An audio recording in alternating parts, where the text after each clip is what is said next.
The desire to agree is always going to be easier in theory than in practice.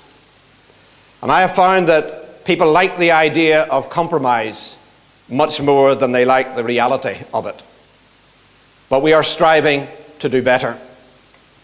Despite the difficulties, Stormont has started to deliver. We have made real and tangible achievements. But if you ask most people to name 5 things that the devolved government has achieved, they'll struggle. And while we could blame the media for failing to report anything other than the whinging and the rows, part of the solution to this problem surely lies in our communicating better with the public about what we have achieved. By the way, if any of our candidates are asked to name 5 achievements, they could start with the deferral of water charges, the introduction of free prescriptions for everyone from 2010, the extension to free public transport for everyone over 60 years of age, the 3-year freeze on regional rates, and the massive increase in spending on infrastructure. Not to mention, of course, the peace and stability that devolution underpins. But it's not just 5 achievements.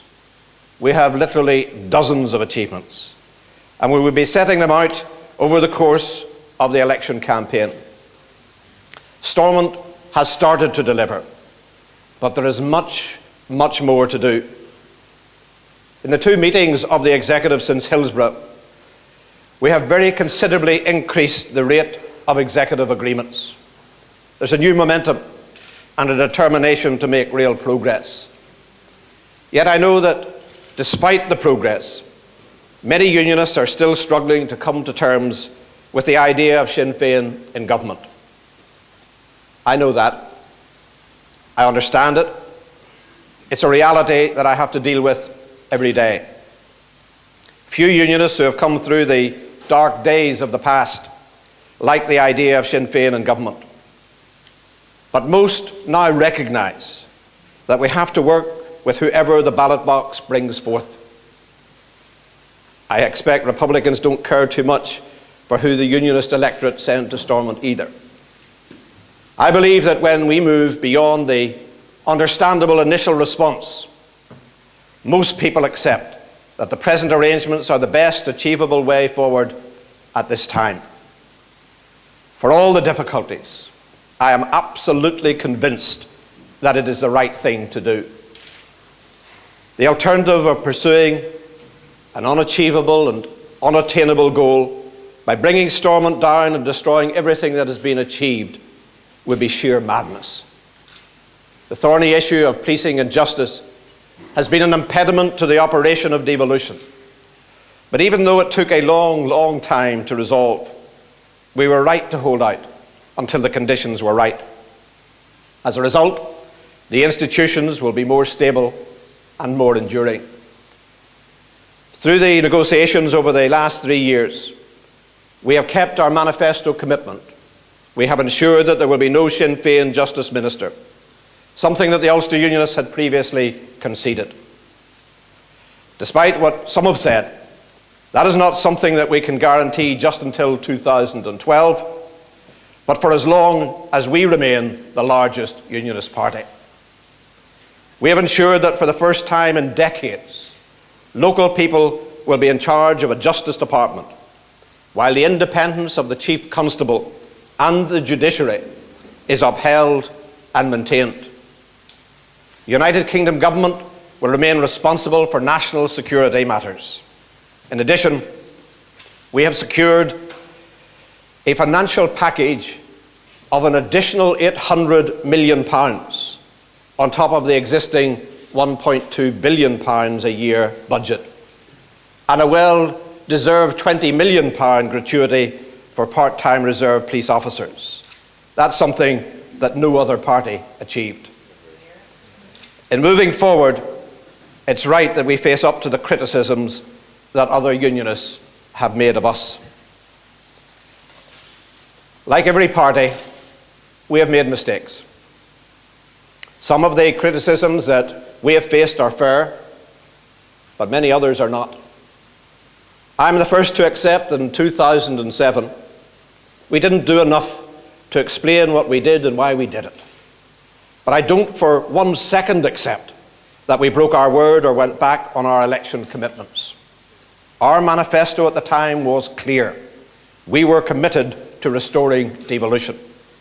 Indeed, some who claim we went back on our word actually fought that election on the same basis as we did, but have abandoned their commitment since.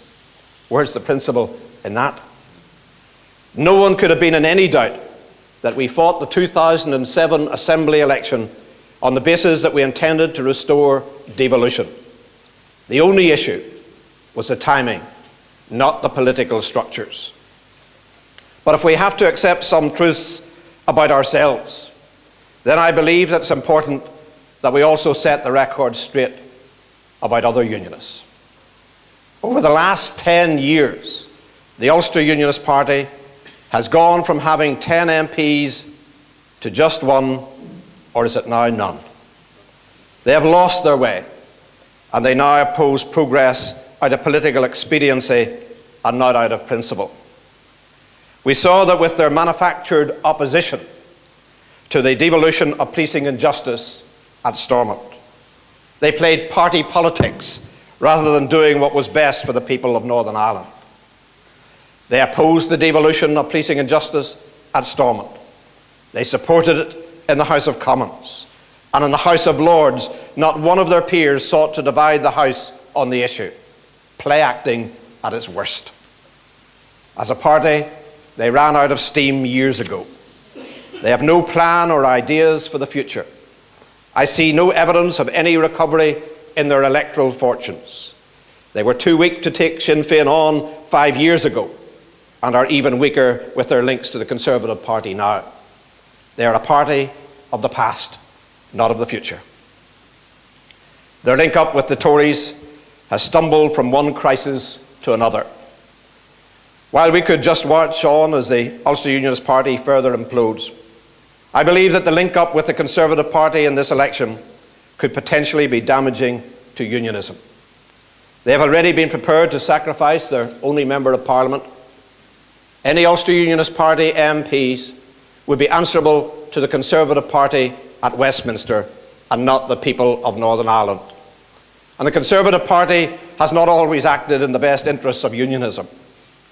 We don't need to go back to the Anglo-Irish Agreement to make this conclusion. They still, even within the last few days, were supporting 50-50 police recruitment.